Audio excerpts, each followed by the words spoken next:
From Korea to Germany. From Alaska to Puerto Rico. All over the world, the United States Army is on the alert to defend our country, you, the American people, against aggression. This is The Big Picture, an official television report to the nation from the United States Army. Now, to show you part of the big picture, here is Sergeant James Mansfield. Today, The Big Picture takes you behind the scenes of the greatest feat of military construction since the end of World War II. A race against time and weather to build a giant air base in the Arctic. This is a story of Operation Blue Jay. Greenland, mighty island in the far north, land of rugged mountains and everlasting cold, locked against the rest of the world by the frozen sea. Hidden behind these icy ramparts lies one of the great military secrets of our time, Operation Blue Jay. Here, where temperatures drop to 50 below zero and winds rise to 150 miles an hour gale force, where bright sun is abruptly succeeded by dense fog or blinding snow, American ingenuity and daring have built a new outpost in this country's defense, a giant air base on the top of the world. Now, at last, the story can be told. Blue Jay goes back to December 1950, when communist aggression was in full flood. It was on the offensive in Indochina. It was threatening the United Nations Army in Korea. And President Truman had proclaimed a national emergency.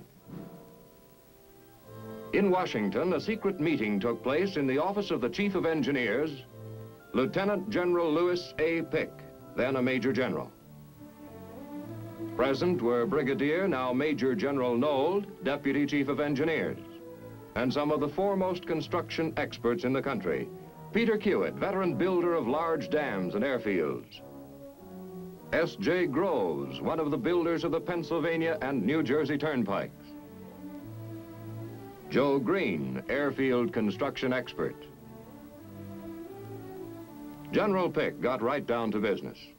I ask you gentlemen to come down here today to discuss a project which we have to build, to ask you to help the Corps of Engineers with this difficult job in the far north. This job lies about 900 miles north of the Arctic Circle, far beyond any of the shipping lanes. I understand that it may be possible to get boats into the area during a short season, probably from 4 to 6 weeks in the middle of the summer. This job must be built by the 1st of November. If that can be done, the construction industry and the Corps of Engineers will have broken the iced wastes of the far north.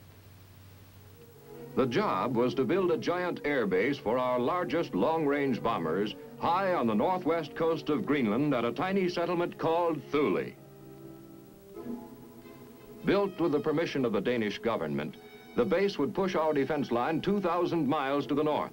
Blue Jay's strategic location was ideal, but its construction in 4 short months seemed impossible. The impossible, however, was just a challenge to American resourcefulness. Industry and the armed forces joined hands to put across Blue Jay on time. Industry developed new designs that would stand up to the severe strain imposed by the Arctic winter.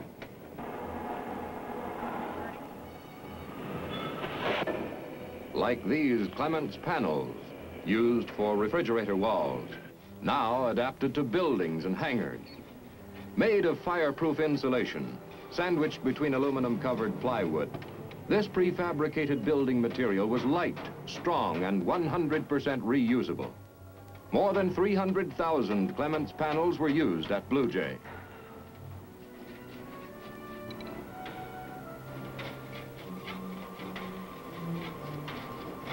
Lumber, still the basic building material.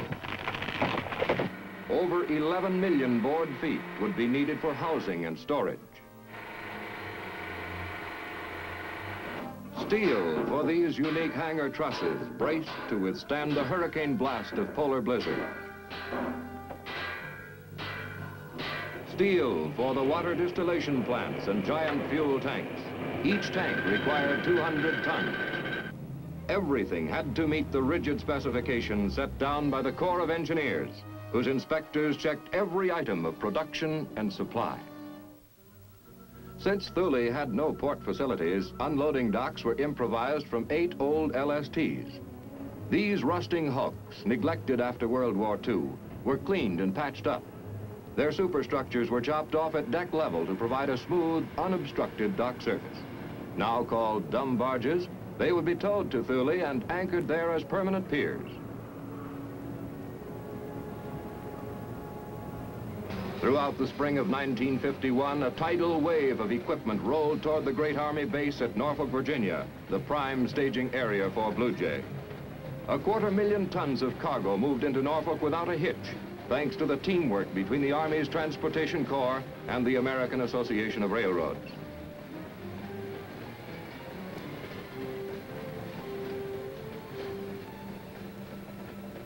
At the same time, 2,000 miles away at Rosemont, Minnesota, another procurement campaign was underway.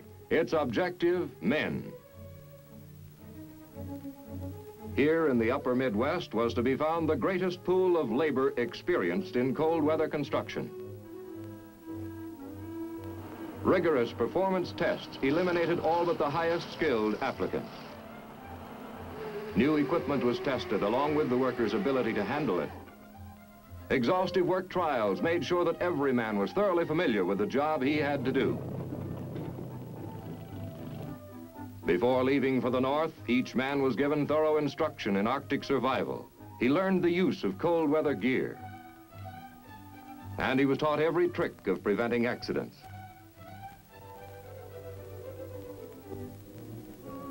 An advance party of these men was sent to Thule to prepare the job site for the main body, due to arrive by ship at the end of June. Sites for hangars and barracks, roads and quarries were staked out by the Deputy District Engineer for the Northeast District, Colonel Morton Solomon, and his staff. Temporary shelter was quickly put up. The Atwell hut, for example, a complete building shipped as a single package. Simplicity of construction made the Atwell hut ideal for the speedy erection of temporary living and eating quarters, administration building, and hospital. Soil experts bored for samples into Thule's frozen terrain to determine the nature of the ground. They found that everywhere below the top layer, a few scant feet under the surface, lay a bed of fossil ice and eternally frozen earth. A technique was developed to make this so-called permafrost support Blue Jay's many heavy buildings. The beach itself, meanwhile, was cleared of ice that would hamper the unloading. Dynamite was used to blast it into the bay.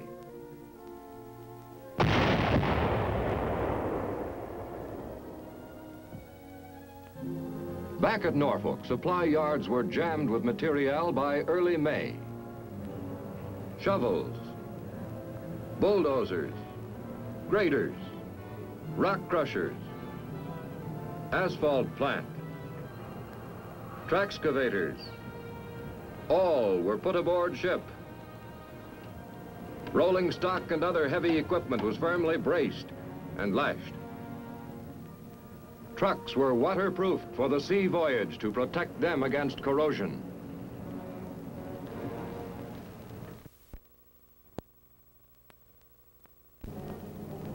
Ducks rolled aboard by the score, loaded with fuel and other vital cargo, so that they could dash ashore as soon as the ships arrived at Thule. Along went 3,500 men of the Engineer Signal and Transportation Corps and other military specialists, plus the bulk of civilian workmen. On June 6, 1951, the Great Armada steamed out of Norfolk and headed north. 82 ships carrying a cargo valued at $125 million.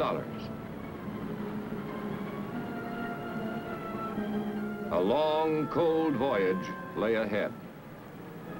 A voyage that would become increasingly hazardous.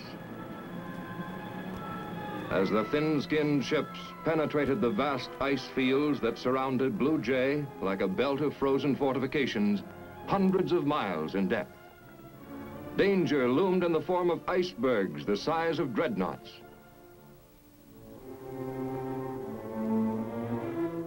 Pack ice like floating minefields that opened reluctantly in front and closed silently behind. The sea became a floor of ice from horizon to horizon. The convoy halted, held fast in the ice pack. For days, the ships struggled to free themselves from their frozen trap. Not only was the time schedule disrupted, but the ships and the men aboard them were endangered by the ice that squeezed them in a giant vise. It was only through the stubborn efforts of the Coast Guard icebreakers that the convoy was finally liberated. Pressing down with their heavy-jawed bows, the icebreakers battered at the tremendous ice floes 4 and 5 feet thick. Hacking, crushing, grinding away, the icebreakers smashed a trail for the convoy to follow. Helicopters soared aloft on reconnaissance, scouting far ahead for signs of open water.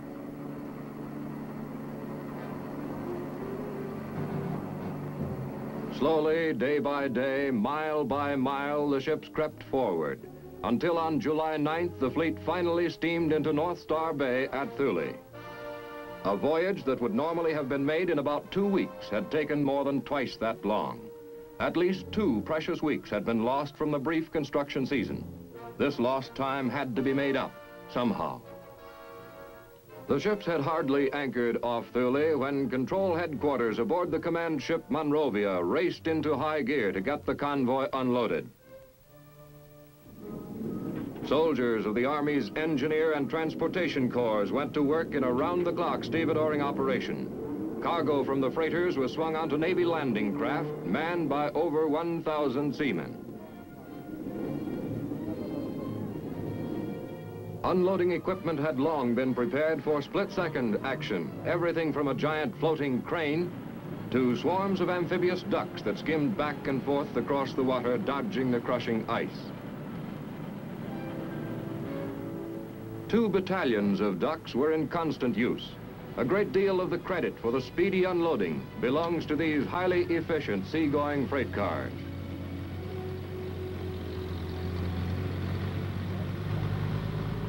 They quickly built up a vast stockpile of fuel and oil for Blue Jay's hundreds of machines.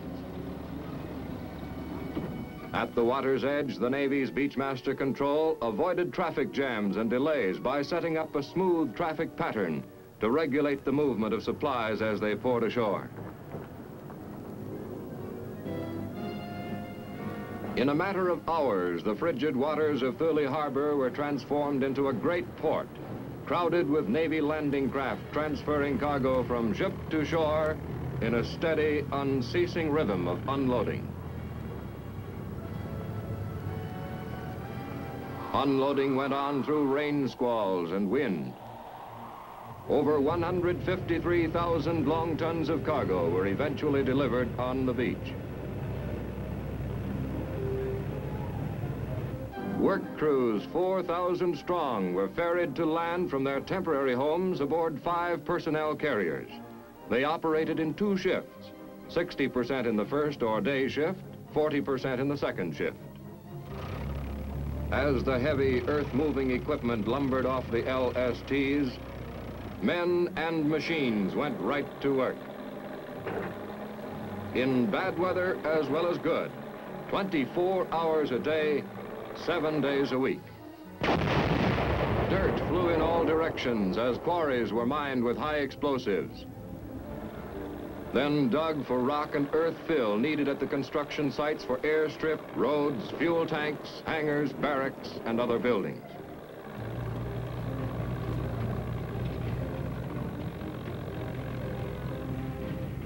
First objective was the giant airstrip with its main runway, aprons, and taxiways. To level it off along all its tremendous length, it had to be cut down in some areas and built up in others, sometimes as much as 40 feet. Layer upon layer of fill was dumped upon the runway, smoothed down, and packed tight by 100-ton compaction machines.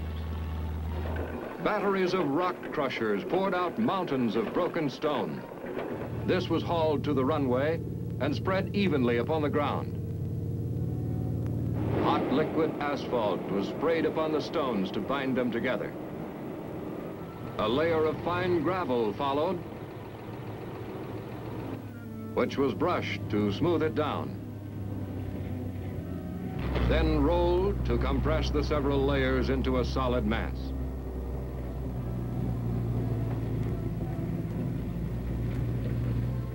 The nearly completed airstrip received one of its first tests from 2 key visitors on August 8th. General Hoyt Vandenberg, Chief of the Air Force, who had come to check construction progress, with General Lewis Pick, Chief of Engineers. Only 2.5 months were left to work in, but the generals found construction moving swiftly on all fronts. In some cases, even breaking records. The fuel tanks, for example. An earth pad of gravel or rock fill that would not be affected by frost was laid down for each tank and sprayed with oil to bind it. A floor of steel plate followed. Then the walls. These iron workers were specialists who had put up similar tanks everywhere throughout the world. The vast fuel receptacles were nicknamed POL tanks, an abbreviation of their contents: petroleum, oil, lubricant. Specialists did not stand by between assignments. They helped others. For instance, welders helped guide the steel plate into position, making sure it was lined up properly. Then took up the torch. Work went on into the twilight hours of the midnight sun, which during the Arctic summer never set below the horizon. Rigging the pipeline that ran to the tankers more than a mile away was a construction feat in itself. A suspension rig was built to carry it across a 50-foot chasm. The pipeline lunged across ditches and ravines, sometimes quivering in midair until it reached the bay, where, like a water snake, it swam out to the tanker and reared its head alongside.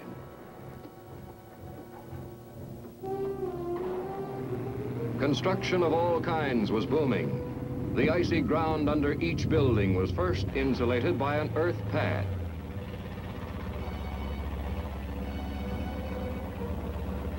The foundations for the airplane hangars were strengthened by setting piles into the ground along the edges of each pad to provide a firm base for the hangar frame and doors. The piles were reinforced by filling in with dirt that would eventually freeze into a solid mass. Culvert pipe was laid across each pad. Cold air circulating through it would carry off the heat seeping through the hangar floor and prevent it from weakening the frozen foundation. The secret of Arctic construction was to make use of the everlasting permafrost, not work against it. The exposed pipe was buried in dry fill. Concrete was poured for the floor, followed by an insulating layer of 4-inch slabs of foam glass. Additional insurance that hangar heat would not melt the frozen earth below. These slabs were covered by a second layer of concrete, which was given a finished surface, and cured under tarpaulins with hot air blowers to keep it from freezing.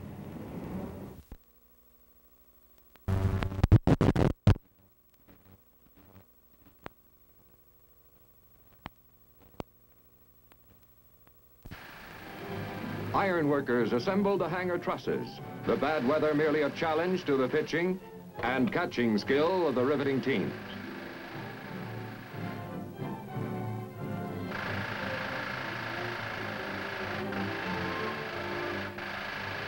Wall frames and hangar trusses were raised into position.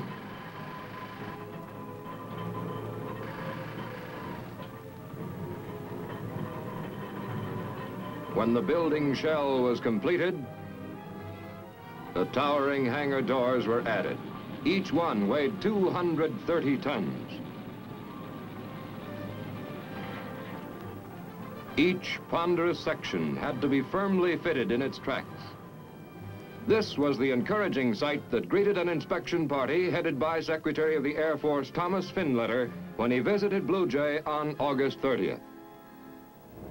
Less than 2 months were left, but building was ahead of schedule. Dozens of barracks had sprouted from Thule's frozen soil. Each had a foundation of timber raised above a pad of earth. The floors of all living quarters were stuffed with insulation and covered with plywood.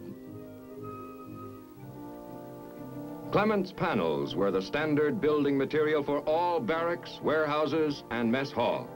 Joints between the panels were sealed against the cold with a caulking agent known as mastic.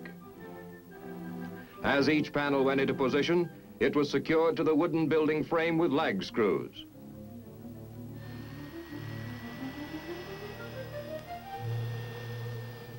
As soon as these buildings were completed, workers moved in from their quarters aboard the ships, which then left for home. These comfortable structures would later be used by troops. The modern mess hall, like the barracks, was put to instant use by the hard-working construction crews. While one shift was being served breakfast, the second shift on the other side of the mess hall was eating its evening meal.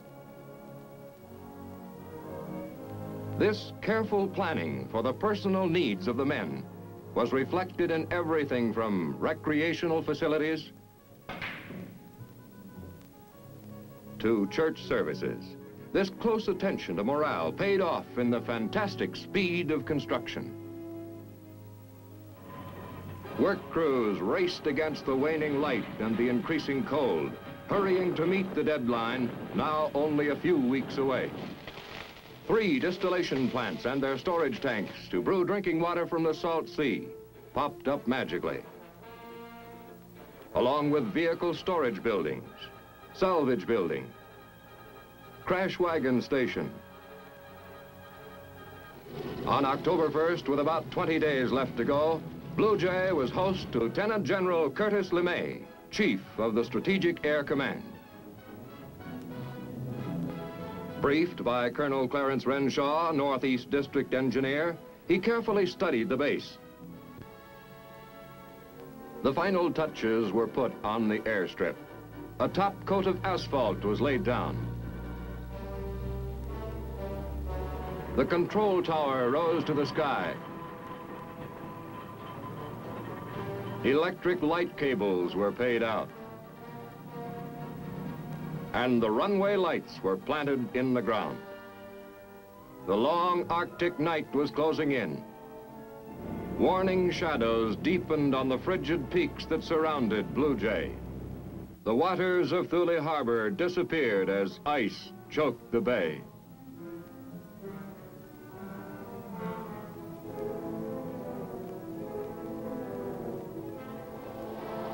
Snow and sleet storms lashed the job site. The Arctic winter had arrived, but the deadline had been met. The greatest engineering operation ever undertaken in the far north had been rushed to successful completion. At the first break in the winter weather, the work crews checked out for home, filled with the intense satisfaction that comes of a job well done. They had defied some of the worst climate and working conditions in the world to set an unbelievable record. In 104 days, they had built a giant runway capable of serving our heaviest bombers. Blue Jay was operational. It is almost a year later now, and Blue Jay has had the benefit of another construction season to bring it up to top fighting trim.